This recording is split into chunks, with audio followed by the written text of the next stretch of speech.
Hey everybody, welcome to Nomads Podcast, episode 15. And today I am with Fred, the founder of Tortuga. Fred, I wanted to introduce your last name, but I don't know how to pronounce it. What's your last It's name? Perrotta. Italian? Yeah. Guilty as charged. I get a lot of Italian here. Perrotta is usually the most common mispronunciation, but it's like Prada, the brand, but like kind of stretch it out a little.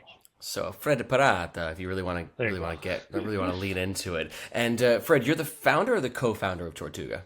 Co-founder, there's two of us. Okay, cool, man. Well, dude, thank you so much for jumping on. You and I, well, fun fact for the listeners, we've been in touch for years, with Nomads and Tortuga, you guys have always been so great about sending us gear. We've been able to review. But as I was building up to do my own brand with my own backpack with Firo, you were just so cool, man. Like you reached out, you didn't have to do that, and you were like, "How can I give advice?" You jumped on a couple calls with me, and like it was just like a really cool thing to do that I didn't expect. And I just wanted to thank you, here on the podcast for all the advice you've given me over the past few months for helping me get this Firo brand off the ground. No, happy to help and cool to see everything shipping now. It's very exciting. Yeah, we're getting there. It's a whole thing, and I'm excited to kind of jump into some of that more from Tortuga's perspective. And it's funny because you and I were talking, and we were trying to figure out, what the angle was for today's conversation. And dude, Tortuga's been around for a minute. Like you guys launched in, you said 2010, right? Yeah, 2010. 2010. So I mean, we're at 15 years now, and the carry community is at it's peaking now. It's going through this revolution. I feel like in so many different ways. But you guys were some of the OGs in that sort of wave, and like I'd love to kind of jump into that and see what you guys have seen in terms of the evolution of the world of bags, the carry community, everything in between. Because yeah, I mean, 15 years in this game, man. I mean, what's it been like? Tell me. I'm actually curious. Like, what was it launching Tortuga in 2010? What was that like? I guess it's very different than now. Everyone tells me, or I've had a few people tell me that like, oh, we've supported you since you ran your Kickstarter, which we didn't run a Kickstarter because that wasn't Hmm. even really a thing in 2009 when we were first kind of starting up. But yeah, back then we were really following the 4-hour work week blueprint. Like that was the book. That's all we had. There was Tim no Ferriss. D2C Yeah. boom. That came later. Kickstarter, that Hmm. came later. Um, a lot of the advice online, all that came later. All the sites like yours, people doing reviews where you could learn from, all that came later. So we had one book and we had like Alibaba and a couple sites like that. And we were just kind of winging it. And I always say that we learned everything through trial and error, like specifically making the error or multiple errors in a row, and then eventually Hmm. kind of bumbling our way towards figuring out what actually worked. So yeah, we didn't have much of a blueprint other than the what was in the 4-hour work week, which was basically like, here's a couple websites, call some suppliers, put your logo on it, and go from there. But we did try to do that actually. Initially, we tried to do the let's just buy an existing bag, put a logo on it, throw up a website, run a Google ad, and automate our way to riches. But things didn't quite go like that.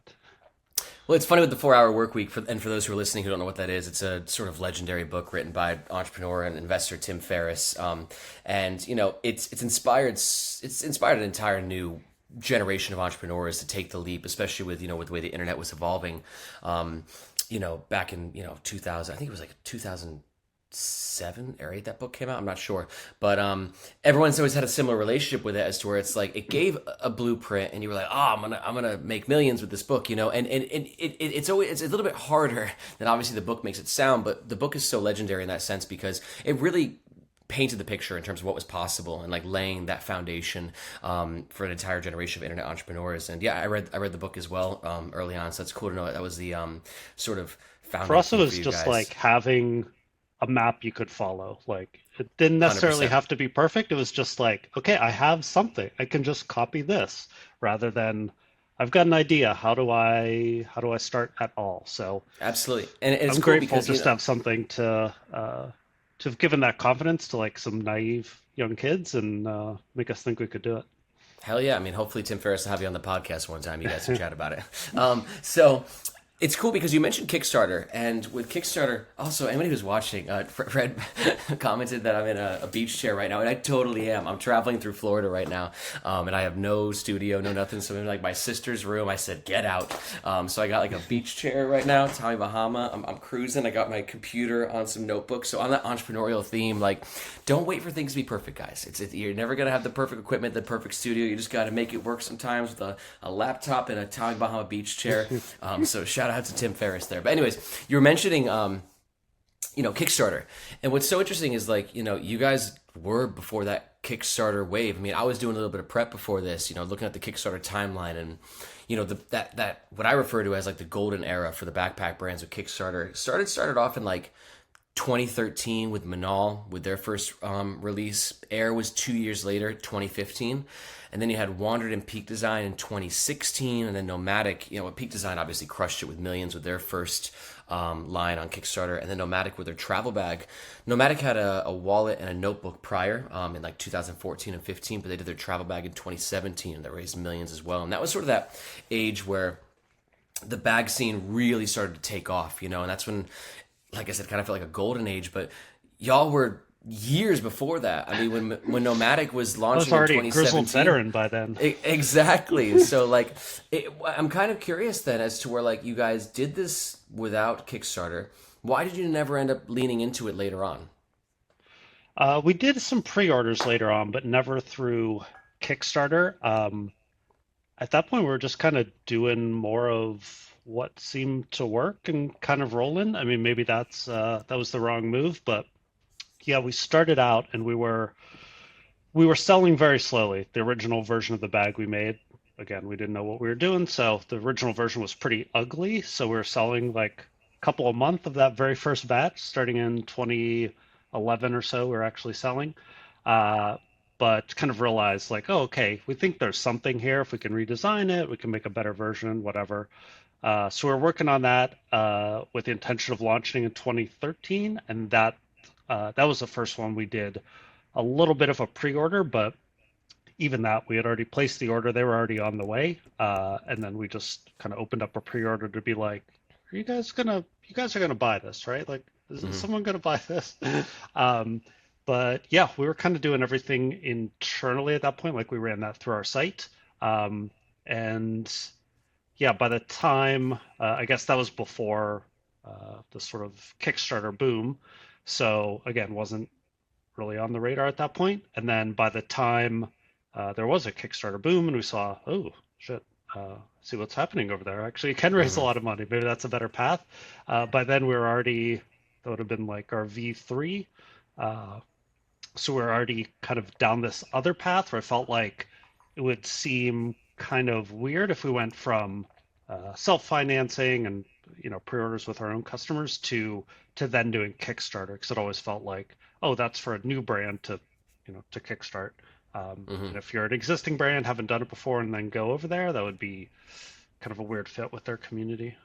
For sure. Yeah. I mean, like you said, if it's not broken, don't fix it. So you guys had you had to bootstrap, you had to build it you guys yourself. And by the time that Kickstarter, was sort of the the household brand name that it is now, you guys already had the momentum. So, and you guys, were always so creative with your other ways of getting on people's radars with SEO. I remember reading the early Tortuga blog posts, and like you guys put a lot into that. But I don't want to nerd out too much on like the acquisition side of things. I know that you and I are entrepreneurs, and like we could just go all in on that. But for our listeners, like one thing that I was thinking about was when I was first starting my backpack brand, and actually before I started Firo, I was trying to start a different one 2 years prior that we did like 2 years of R&D in and made prototypes and just never ended up working out. But one thing that always inspired me was y'all at Tortuga on a blog post, you showed your first prototype on a blog post, I think it was, from like early on. And, you said it wasn't the most beautiful looking backpack, no offense, it wasn't, but it was just so cool for me to see like, oh my God, that's where they started. And they showed what this prototype looked like and, to kind of see how it progressed over the years. So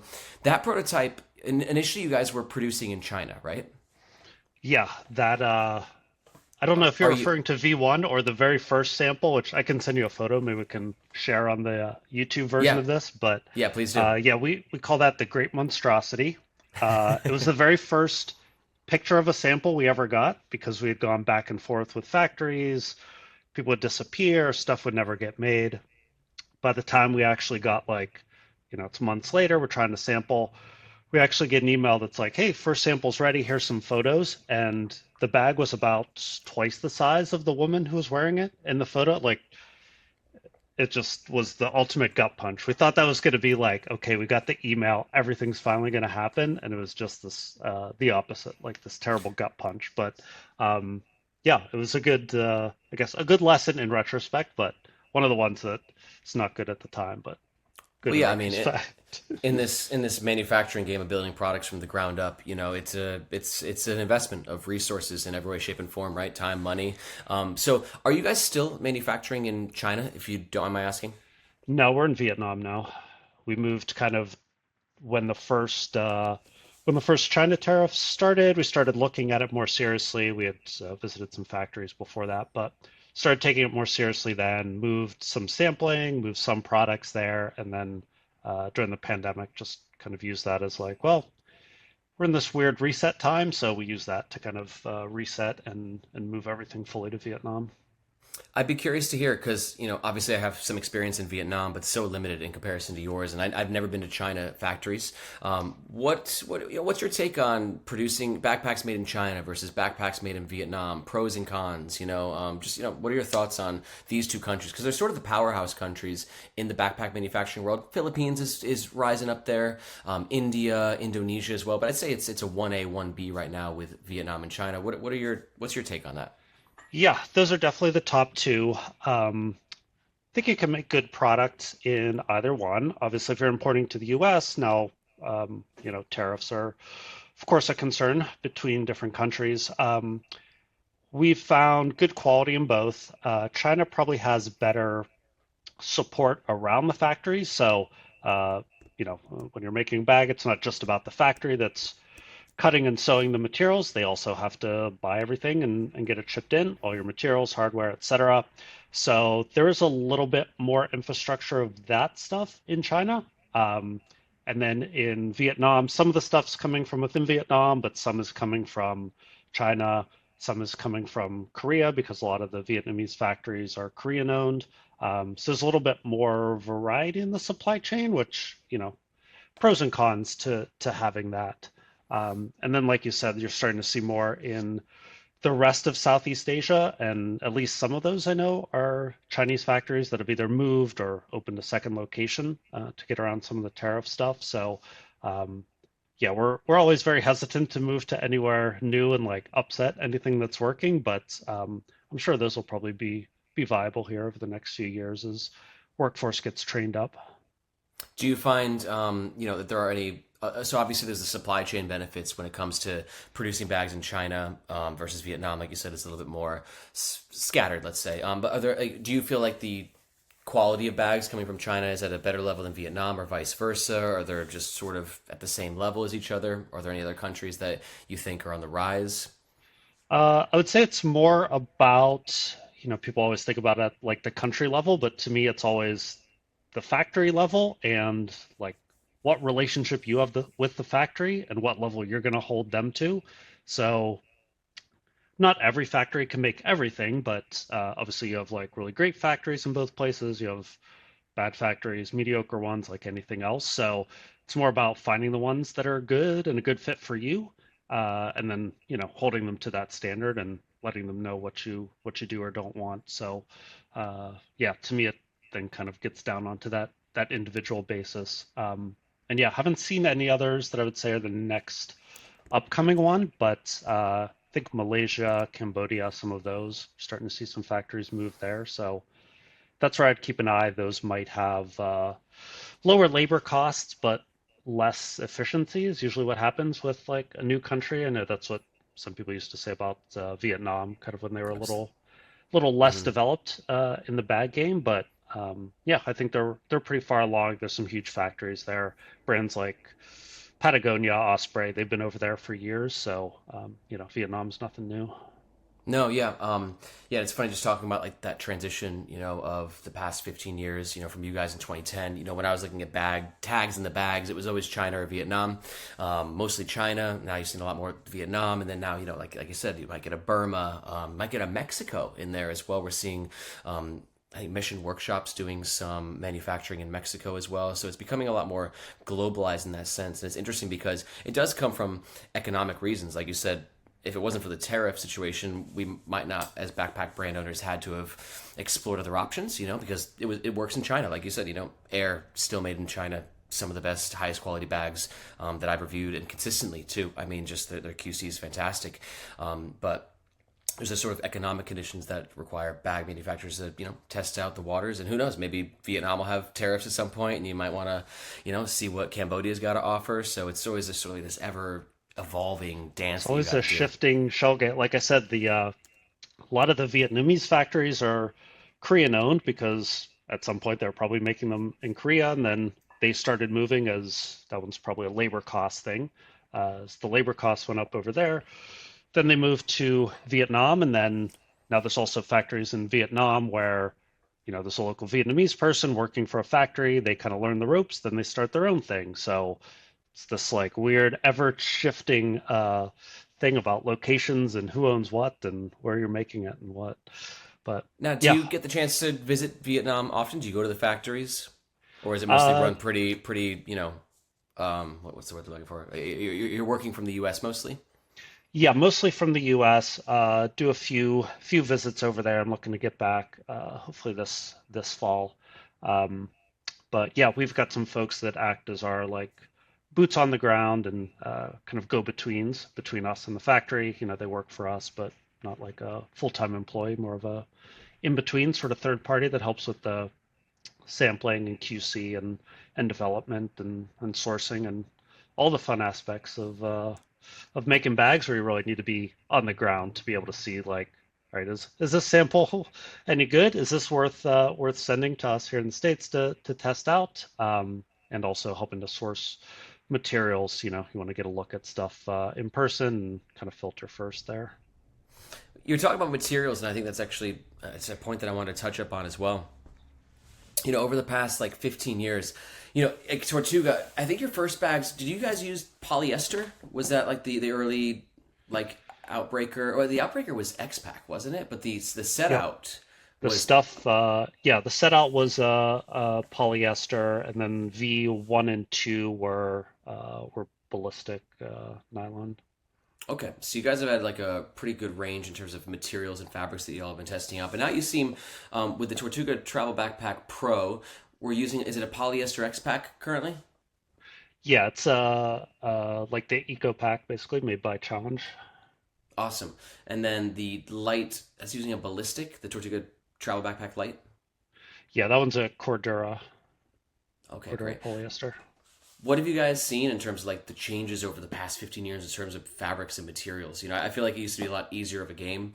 Not easier. I mean, I just think there's so many more options out there in terms of fabrics. You're seeing these bag brands try these new crazy fabrics, whether it's from, emerging fabric suppliers like Challenge, or the innovations that X-Pack is bringing to the table. What's your take on the fabric scene when it comes to backpacks, and why do you guys choose the fabrics that you choose for Tortuga bags?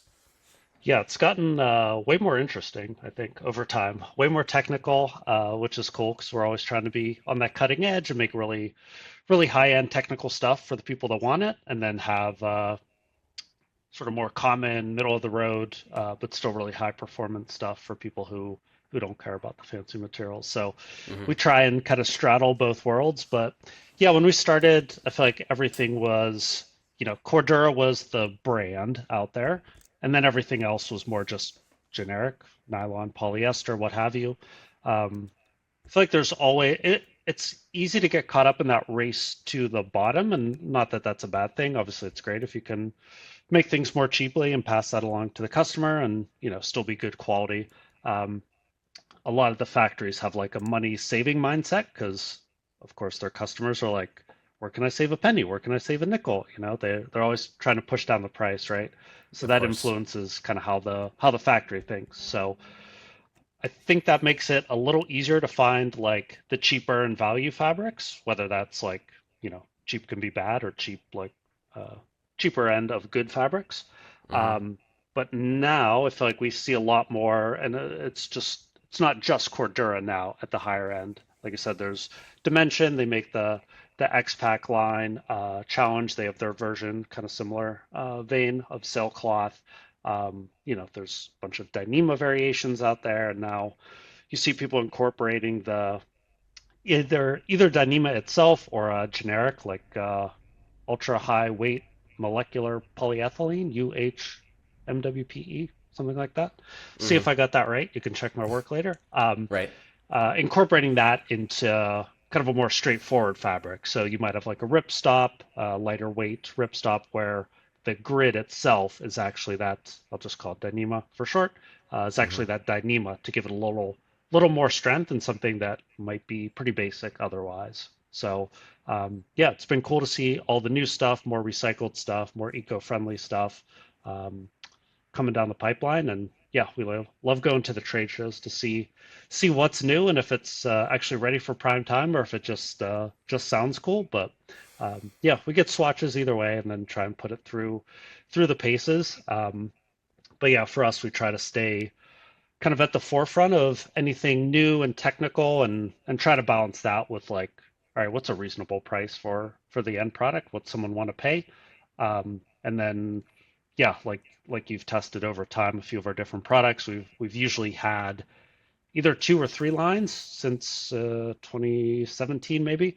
So we tend to have like a pro or more technical line where we're using the more cutting edge stuff like that. And then we'll have our used to be set out, now it's called light, but kind of our down the middle, our Goldilocks sort of collection where still great performance, brand name and Cordura and all that, but it's not at the absolute cutting edge or the craziest fabrics. It's a little more familiar stuff to people. Yeah, dude, definitely. It's funny because you mentioned like how fun the fabric game is right now because there's so many options and so many variants and there's so much innovation happening. And it's a bit of a double-edged sword. Like I just recently did a podcast with Andy, the founder of Bellroy, and we kind of were double clicking into fabrics and nerding out on that. And it was interesting because he brought up something that I hadn't thought about before, where he's like, at Bellroy, we sort of pride ourselves on being an innovative company. We like to take risks, and that includes our fabric selection. And he's like, that risk taking that we choose influences our warranty. Because he's like, we're going to possibly do a fabric that, might just have been at a trade show that, is gorgeous and great to the touch. And we want to put it on this new bag that we have in mind, but we don't know how long that fabric's going to last for because it hasn't been trial and tested, like it hasn't been put Yeah. through the ringer yet, So I thought that was so. He's like, and that has to directly be reflected in our warranty because we can't guarantee that these fabrics will last for X amount of time. So I thought that was a really interesting conversation. What's sort of your guys' perspective on that with Tortuga and just fabrics and longevity and how you kind of do this dance where you want to be innovative but you can't take too many risks or do you? What are your guys' thoughts Yeah, on that? I mean, we've run into it even with some new stuff. You can't even get like production quantities of things. Sometimes there's just like an idea and some swatches. There's not really material to use or to make anything with. Mm-hmm. We've run into that with there's some cool like uh, eco leathers, like non leathers that aren't made from cows or oil, I guess, which is usually the Mm-hmm. vegan leathers. So there's some cool stuff made with like mushrooms and pineapple leaves, like all kinds of crazy stuff they're making. And you get it, and you're I like, love oh, me this some is cool. pineapple.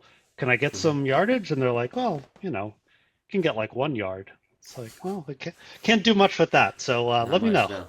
Let me know in the future. But yeah, I guess for the more developed stuff, yeah, for sure, trying to bring in things that are new but not. I don't know what would be the term, but new but still proven is kind of what we're going for. Um, we want to take a little bit of risks or push the envelope a little bit for your average traveler, bag buyer, whatever.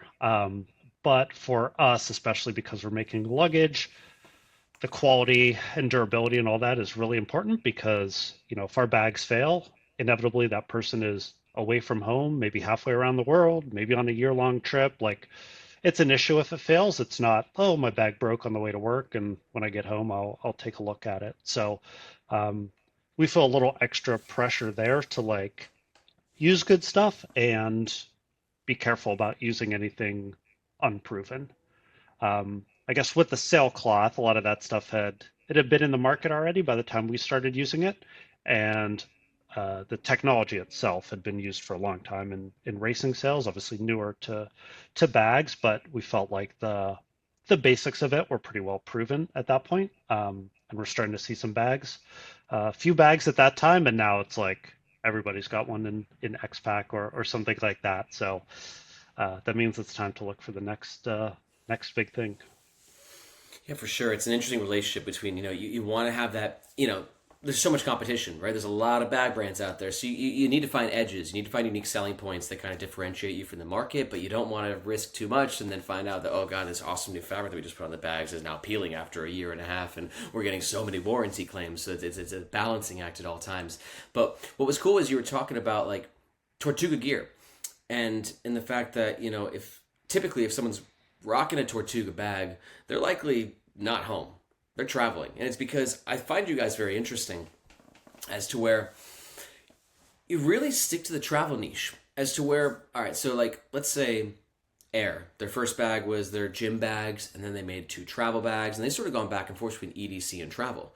Or you look like a brand like, Bellroy. They started off more in the EDC scene, and now they're doing a whole line of travel bags, right? But with Tortuga, obviously, you could use your guys' laptop backpack or the sling as an EDC bag, but you really lean in to more of the travel angle. And I'm curious, why that is. Is it just a comfort thing? Do you prefer to stay in your lane? Is there EDC plans later down the road? Why is Tortuga so correlated with traveling for you guys?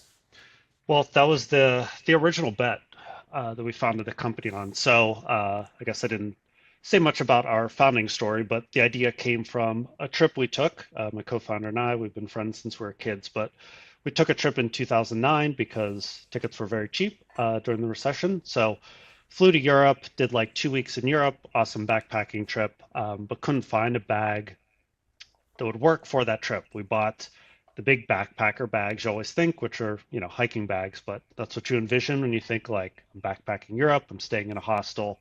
At that time, that was what existed. So we bought those, realized that kind of wasn't for traveling, it was for hiking. Hard to pack, you couldn't carry it onto a plane, had to check it, all these issues. So we had a lot of downtime on that trip, kind of pre smartphones and social media. Again, I'm old and have been in this for a long time.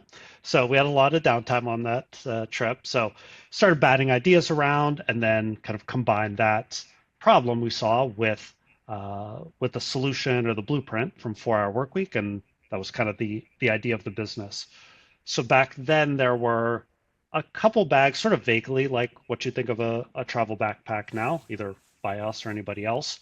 REI had like one SKU that was like that. Osprey had one or two, but everything that existed was like one SKU made by an outdoor brand that obviously they don't care that much about that one product. That's not their bread and butter. So, following the advice in 4 Hour Workweek, always focus on a niche. We kind of saw this product that we thought there was a market for, plenty of people backpacking, traveling, all that. And the idea was, okay, we can take this one product they don't really care about, and we can put all our chips on that one bet, and that can be a whole company. I mean, maybe a small one, but we thought we could turn that into a whole business. So that was kind of the original genesis, was scratching our own itch, and that's how we kind of got our initial traction, because we could really hit on the problem. Like, this is what's out there. This is why it doesn't work for traveling. And that let us get kind of our initial traction in the market and our reputation. And so we've just tried to build on that, as opposed to like building some expertise in travel and then, can also sell you an outdoor bag, can also sell you your work bag, whatever. Um, Obviously, there are plenty of companies that do that, like work across a few categories, and they're just a bag company, like at the company level. But for us, we've always tried to focus on one, because it's where we came from. It's kind of what is most interesting to us. And then that allows us to be known for something specific and build a reputation there. That's allowed us to focus on SEO and content marketing. We have a whole blog about traveling and packing and all that. Obviously, if we're in 3 or 4 different categories, then I don't know, you have 3 or 4 different blogs, or it's a little hard to use that channel if you're across every category. Yeah, so for us, it's also been just a great way to market the business. And then on the product side, I think helps us see specific problems for a specific user and use case. For example, we started out making 45-liter bags. That's like max carry-on size in the US.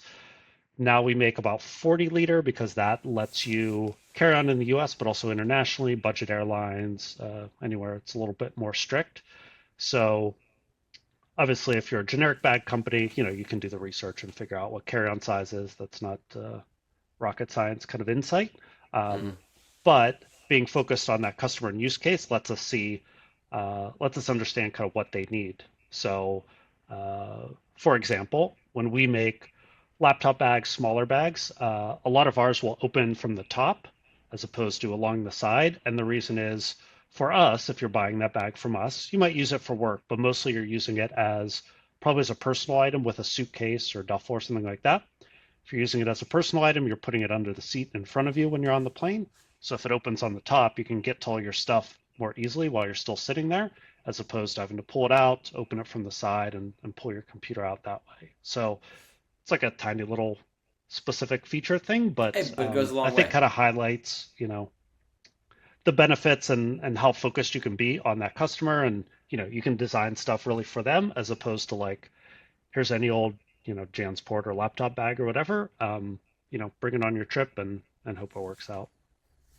I think that's really interesting. I mean, you guys are really, you started with a niche, and you had the opportunities, I'm sure, to really expand outside of that, but you just want to hone in on that. You're doubling down with like a sniper like focus, right? And that's, I think that that's really good for a brand in a lot of ways. And it makes sense, as we do, our Nomads Nation roundups. It's just like there's always a Tortuga bag in there when we're doing travel stuff because We you guys have appreciate that. spent. Yeah, I mean, dude, just I use a lot of travel bags, right? So I get to test them all out, and you guys focusing on the expertise has really showcased, your ability to make a high quality product within that specific niche because you live it.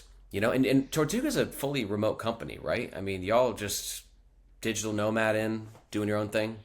Yeah, we're all remote, either work from home or, we've had people doing more of a digital nomad thing before. I just, maybe a month or so ago, posted a packing list for the last bigger trip I did, actually to Italy, since you Hmm. mentioned that at the beginning.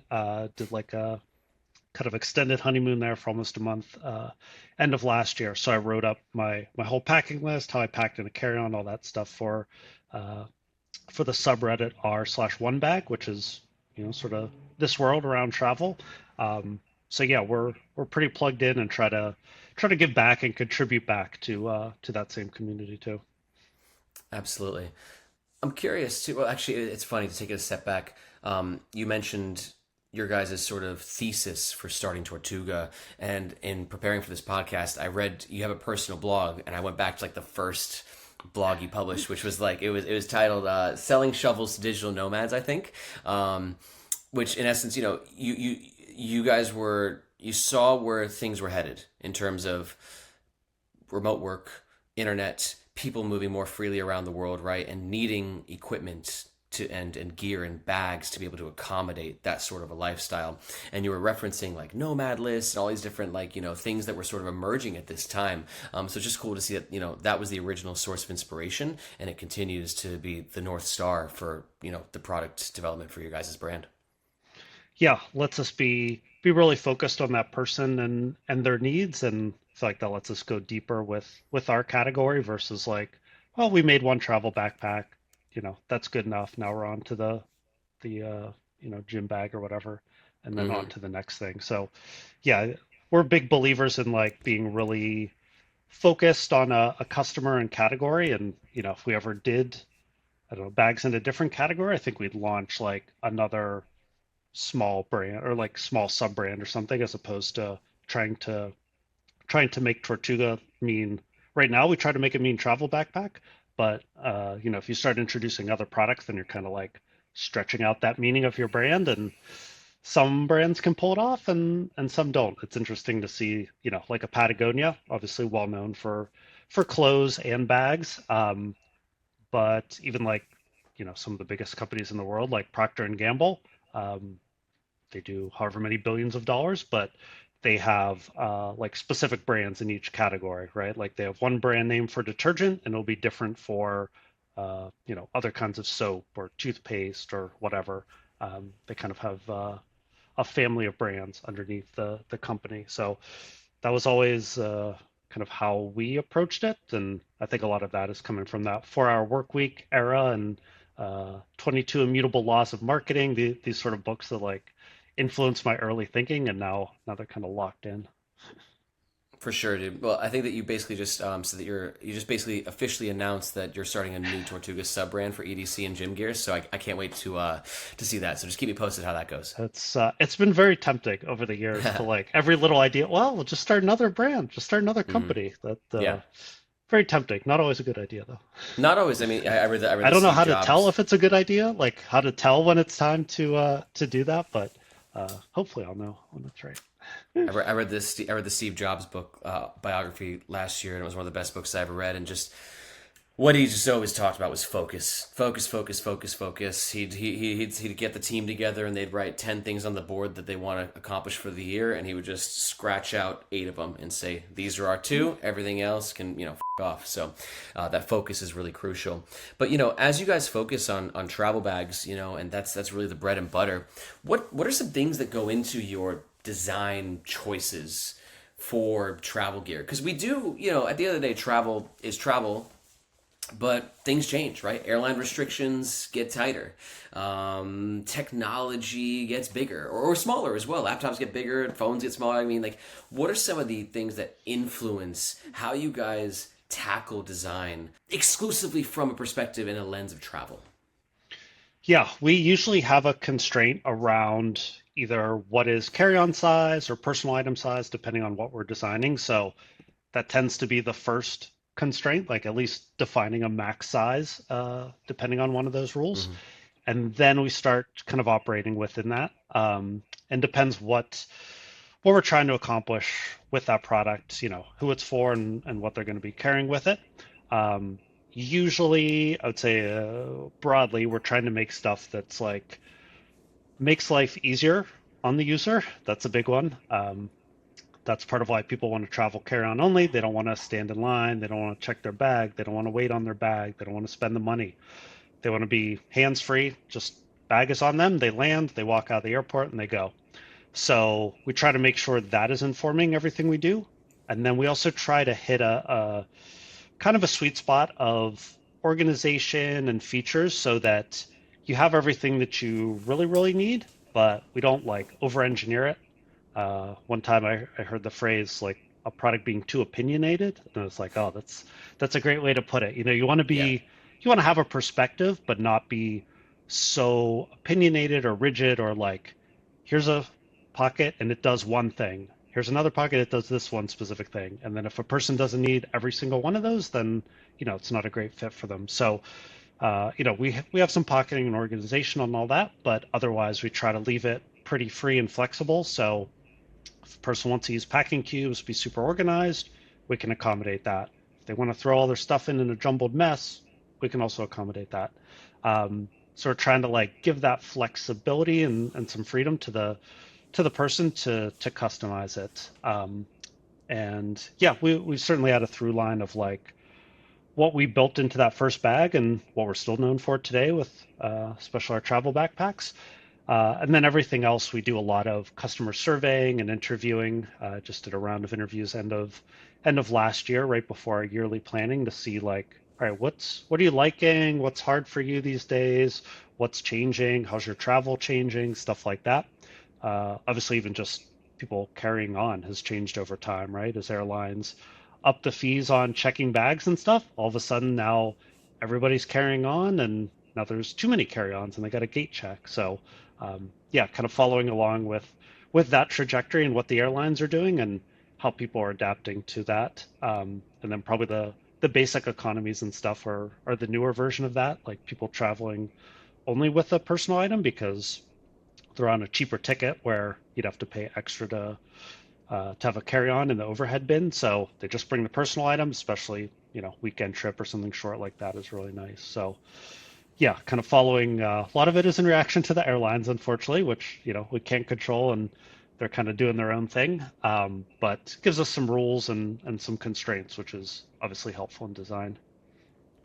I love the don't have a design brief that's too opinionated. I like that. It's I remember when one of the first podcasts we did with Nomads Nation, I interviewed Jimmy Hayes, I think his last name is. He's the founder of Banal, and he believed in this so much. And he's like, we don't even do pen pockets because some people don't travel with pens. He said we never design anything that's too prescriptive, and I always liked that. I've been stealing that in my reviews forever. Like, well, I like this pocket, but it's very prescriptive. So shout out to Jimmy for that terminology. But yeah, I mean, like, smaller pockets or pockets that are designed for certain things equals if you don't carry that certain thing, the pocket could potentially be useless to you. So I understand wanting to open up that playing field and give a bag as much versatility as it can have. I know Tortuga bags have pen pockets. If you're traveling, you're probably gonna have a couple of pens for those documents you gotta sign, or whatever it might be. So, but you also mentioned And a lot of people really care about those specific details. Like, I mean, obviously not everybody is worried about, does this have a pen pocket or not, but I'm always surprised by how many people like care about, something like that can be a deal breaker for them. Or water bottle pockets are a big one. Water bottle pockets are a different level. So pen pockets like a 2 out of 10. Like on my Fire Kickstarter campaign, I had multiple people, like 4 or 5 people reach out to me and say, "Hey, if you had a pen pocket, I'd buy it, but you don't." I'm like, "Damn it." But like the water bottle pocket thing, if pen pockets are a 2 out of 10, water bottle pockets are like an 11 out of 10 in terms of the passion that people have for their water bottle pocket holders. Like the Bellroy Light Travel Pack series was such a huge launch, but so many people didn't end up buying into it because you have these 2 gorgeous clean panels on either side, but you could easily just put a water bottle holder on there, and the lack thereof made a lot of people skip on the bags. So water bottle enthusiasts are, it is absolutely a deal breaker for them.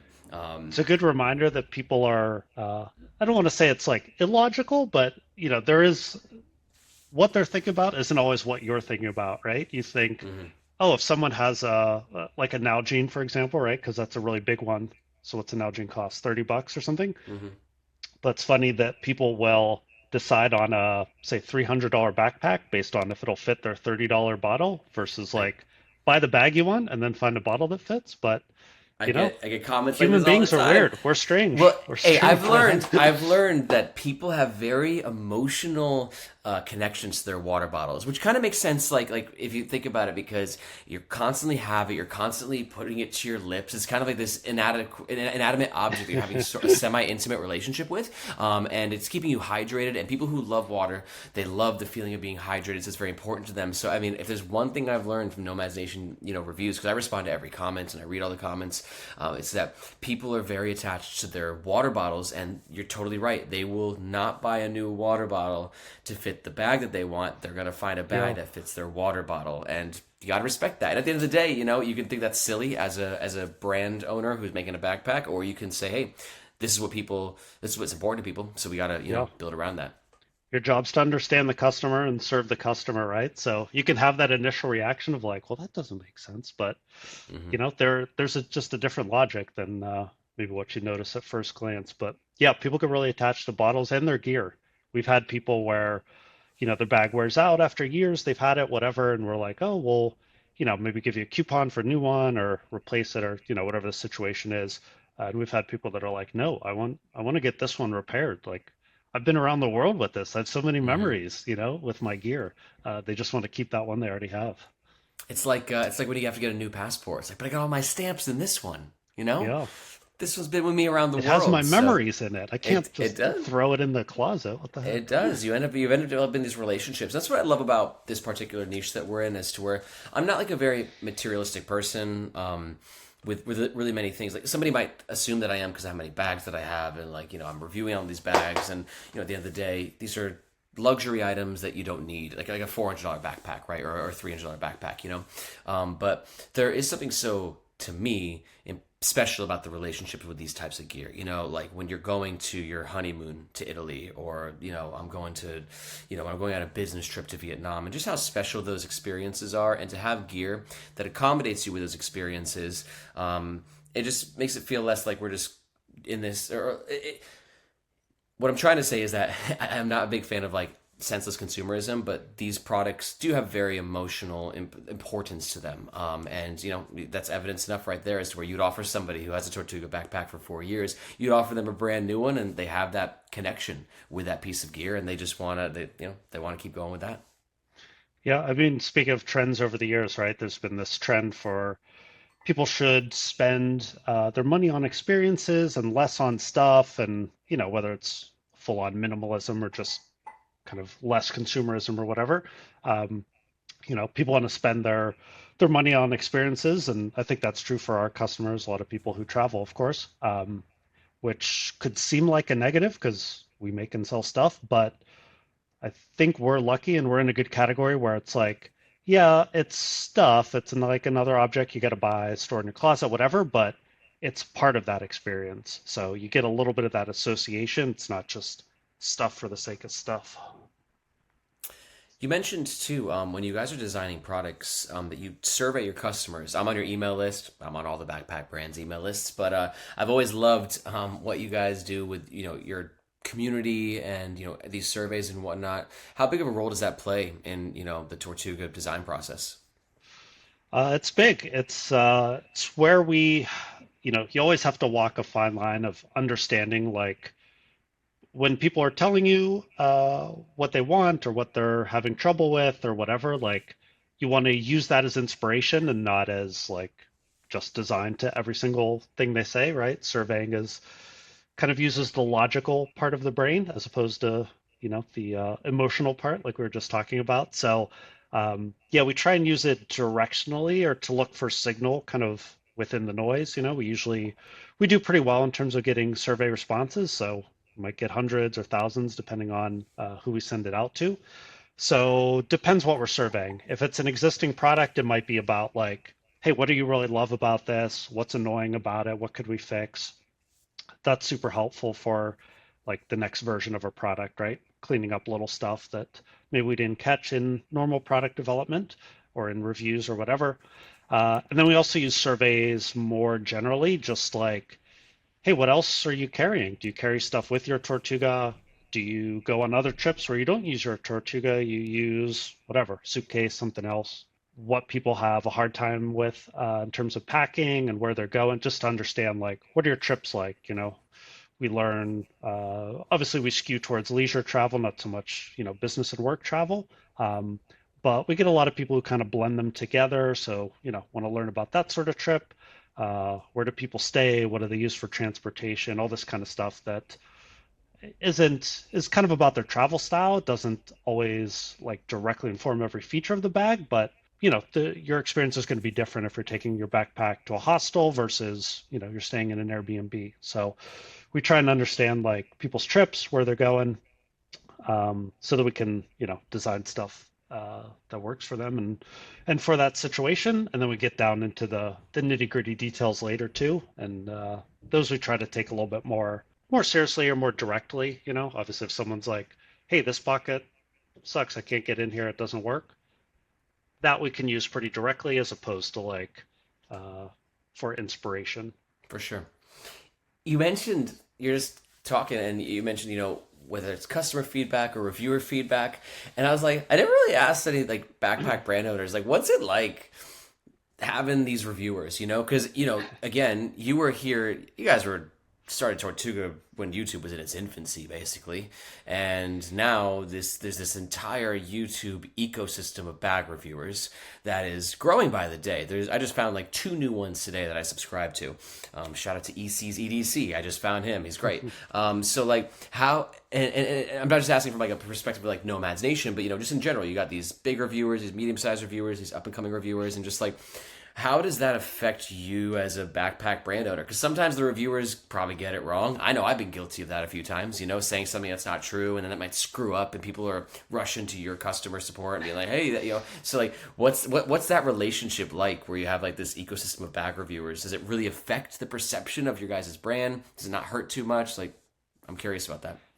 I think only positive. I mean, even if people, not that their reviews are 100% positive, obviously everyone has their pros, cons, drawbacks, whatever, in the review, but I think it's still helpful to have out there because, we're communicating everything that we did to design this product, what it's for, here's the pain point, here's how it can help you, all that sort of stuff. But people want those unbiased third-party reviews. We have customer reviews on the site. Those are great. That's one version of it, but they also like hearing from people who have seen how many thousands of bags, tens of thousands? I don't know. It's I been a don't know few. what your count is at today, but It's a high count. people who have seen a lot of bags and can kind of walk you through all the features and also just say like, hey, this is good at this and bad at that, or this is for this person and not for that person. We see it all the time in surveys, post-purchase surveys, when we talk to customers, like they're always citing YouTube, especially. But any kind of reviewers, nobody's just gonna land on a random website, no matter how good your ad or content or whatever was. No one's gonna just land on a random website and buy immediately, especially when it's spending a few $100s. So Of course, they're yeah. going to Google it or look on TikTok or whatever their source of information is. Some people like Reddit, right? TikTok, YouTube's a big one of those, and it's been awesome for us. So thank you, and thank you to all the other bag reviewers out there. I think they're a net positive because even if there's negatives in the video itself, people feel like they're getting good perspective across brands and kind of learning what's good and what's bad about it. And obviously, no product is perfect for everybody, so they just want to find the right fit for them. So you guys help them do that, which we always value. Like even from years ago, when we first hired a customer support person, I told her like, if someone has a need and is not what we do and what we're for, like we should just tell them, we don't want people to buy the bag and then be unhappy with it because we made it for this purpose and they have some other need, hiking or whatever. So we want to get people into the right products for them so that they're happy and we're happy because we made the sale and didn't get a return. So that's good for us. Hopefully Hmm. that means they leave a good review later. So yeah, I think what you do is important for helping people get into the right product. Yeah, you mentioned like the entire ecosystem and all these reviewers, and like you said, whether or not it's a positive review per your particular brand, or let's say one particular product, right? It's still raising awareness, and it's still sort of creating more awareness in general about this bag world that we're in. And I'm curious, like as competition is getting more fierce, or I would say there's more competition out there, right, than there was in 2010 when you guys were first launching. Do you find that it's harder right now as a brand, or do you think that because of the awareness that's been growing due to the carry community and bag reviewers and just awareness of this awesome niche in general, that it's actually easier because it's a larger pie? I'd say a little bit of both. I kind of feel both. Because we do SEO, I see the growth even just in the number of people searching for travel backpack, carry-on backpack, all that.